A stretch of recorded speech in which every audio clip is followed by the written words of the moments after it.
अकबर का साला। बीरबल की बुद्धि और समस्या को भांप लेने की कला के कारण बादशाह उन्हें खूब पसंद करते थे। इसी कारण से दूसरे लोग बीरबल से उतना ही जलते थे। इन जलने वालों में से एक अकबर का साला भी था। वो हमेशा से ही बीरबल को मिला हुआ खास स्थान लेना चाहता था।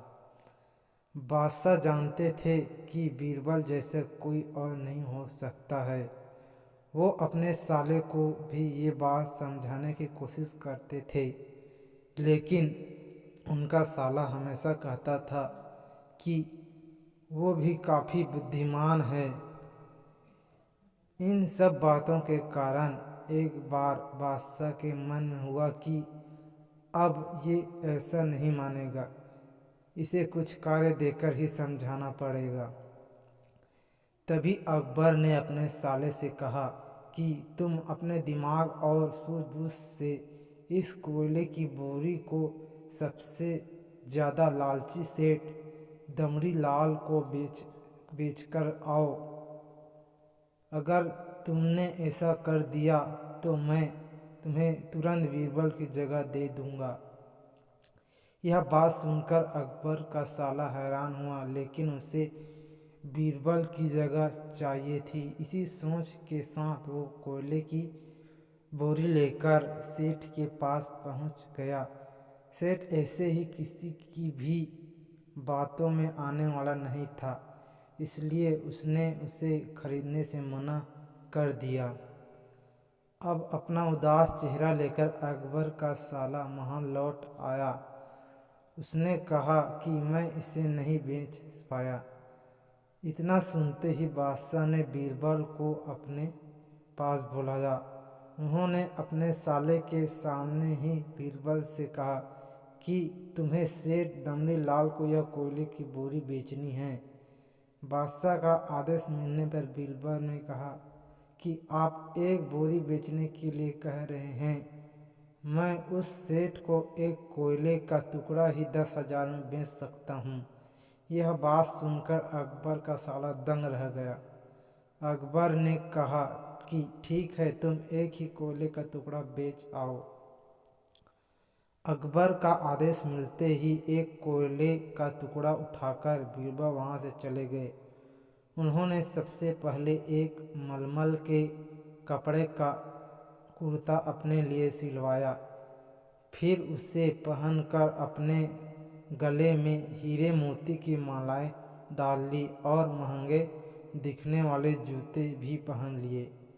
इतना सब करने के बाद बीरबल ने उस कोयले के टुकड़े को सुरमा यानी काजल की तरह बारीक पीसकर एक कांच की डिब्बी में डलवा दिया। इसी भेष में वो महल के मेहमान घर में आ गए। फिर बीरबल ने एक इश्तिहार दिया कि बगदाद में एक जाने माने शेख पहुँचे हैं जो जादुई सुरमा बेचते हैं। सुरमे की खासियत में बीरबल ने लिखवाया कि इसे लगाने वाला अपने पूर्वज को देख सकता है।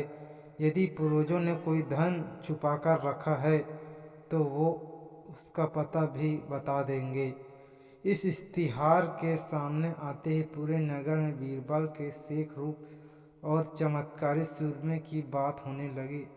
सेठ दमड़ी लाल तक भी यह बात पहुंच गई।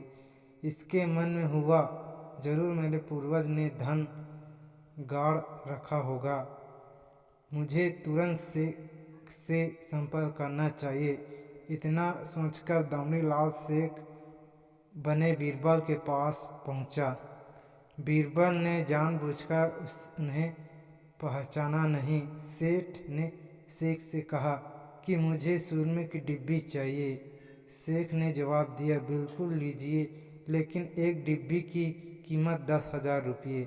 सेठ काफ़ी चालाक था। उसने शेख से कहा कि मैं पहले सुरमा आँखों पर लगाना चाहता हूँ, उसके बाद पूर्वजों के दिखने पर ही मैं 10,000 रुपये दूंगा।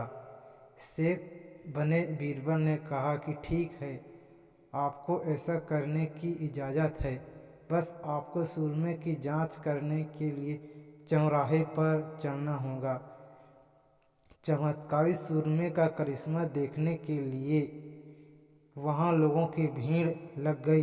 तब बीरबल बने शेख जोर जोर से कहने लगे कि इस चमत्कारी सुरमे को सेठ जी लगाएंगे। अगर ये सेठ अपने माता पिता की ही औलाद है तो इन्हें सुरमा लगाते ही तुरंत पूर्वज नजर आ जाएंगे।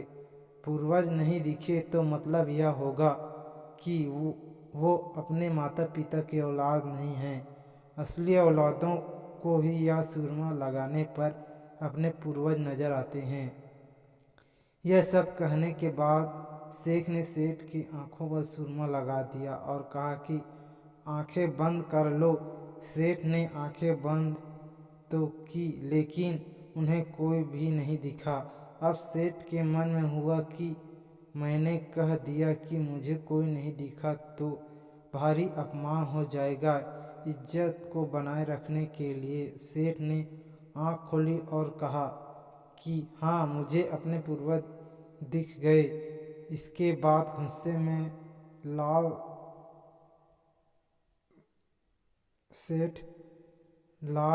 सेठ ने बीरबल के हाथ में 10,000 रुपये थमा दिए। अब खुश होते हुए बीरबल महल चले गए।